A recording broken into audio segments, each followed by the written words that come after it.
Selamat pagi, salam sejahtera. Isu hangat pagi ini, kes 1MDB, Husni cuba nasihat Najib tapi diminta jangan campur tangan. Berita sepenuhnya. Cubaan bekas Menteri Keuangan Datuk Seri Ahmad Husni Muhammad Hanazalah cuba menasihati Datuk Seri Najib Razak melibatkan 1MDB tidak diterima.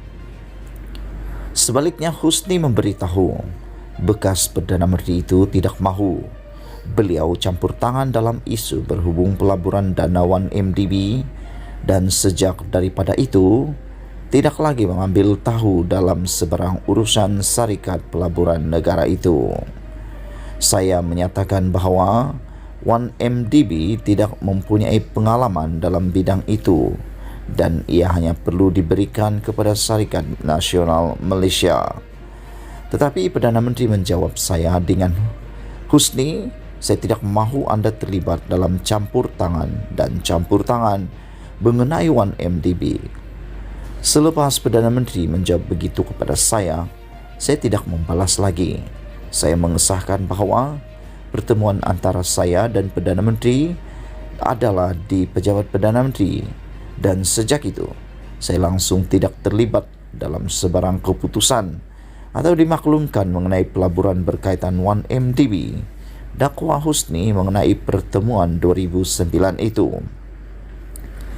Husni merupakan saksi pendakwaan ke-20 dalam kes rasuah 1MDB berjumlah RM2.3 bilion yang sedang berjalan di Mahkamah Tinggi Kuala Lumpur. Sebelum ini, semasa perbicaraan berasingan, kes rasuah RM42 juta SRC Internasional terhadap Najib pada 19 Ogos 2019, Husni selaku saksi pendakwaan turut memberi keterangan bahawa Najib memberitahunya untuk tidak terlibat dalam 1MDB. SRC adalah bekas anak syarikat 1MDB.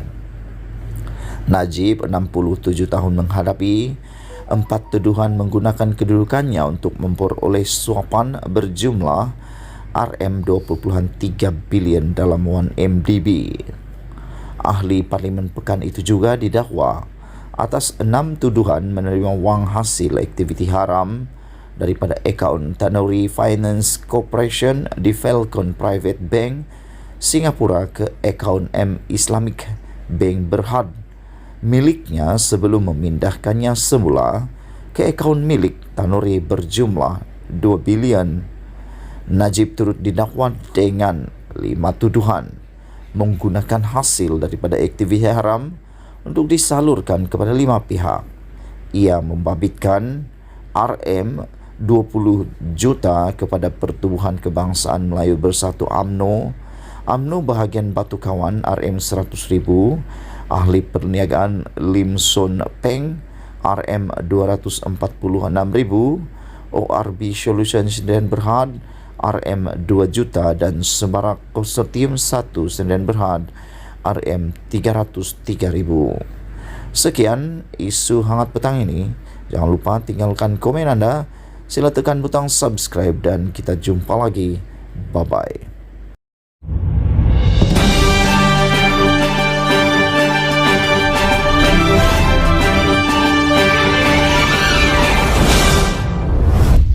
Selamat petang, salam sejahtera. Isu hangat petang ini, sabar. Selesaikan kes mahkamah baharu PRU15, kata Hasan Karim. Berita sepenuhnya.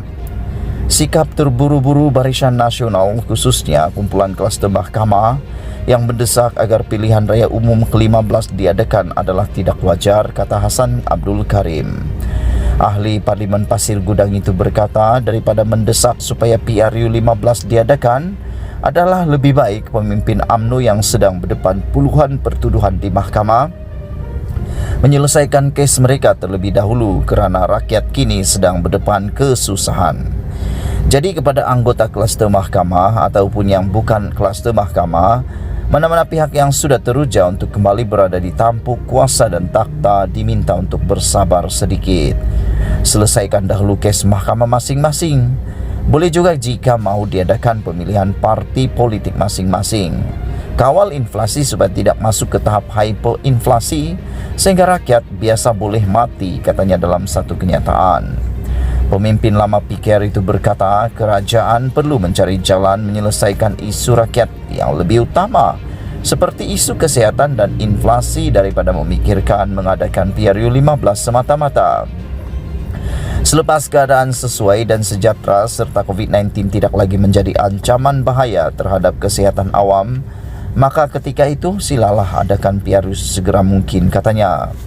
Dalam pada itu, Hasan yang juga bekas pengerusi PKR Johor berkata, pihaknya menyokong pendirian Perdana Menteri Datuk Seri Ismail Sabri Yaakob yang memberitahu beliau tidak boleh mendahului kuasa Yang di-Pertuan Agong dalam soal menentukan tarikh PRU 15.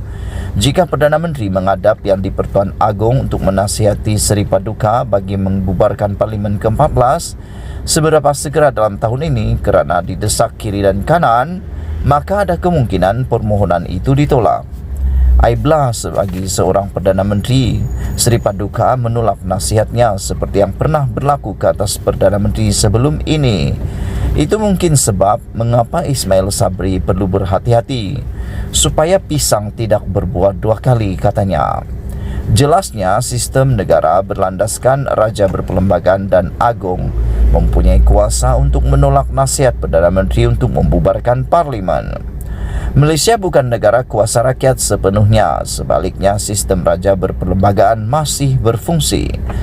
Seri Paduka boleh menolak nasihat Perdana Menteri di bawah perkara 40 dalam kurungan 2 kurungan B, iaitu menggunakan budi bicara untuk tidak memberi izin terhadap permohonan pembubaran Parlimen terlalu awal dari tarikh yang wajar dan sepatutnya, jelasnya. Terdahulu semasa konvensyen Barisan Nasional BN baru-baru ini, pemimpin utama BN sekali lagi memberi isyarat secara tidak langsung yang mahu Ismail Sabri menyegerakan PRU 15. Ismail Sabri pula membalas tidak akan melambatkan PRU 15 walau sesaat apabila tiba masanya nanti. Sekian isu hangat petang ini. Jangan lupa tinggalkan komen anda, tekan butang subscribe. Bye-bye.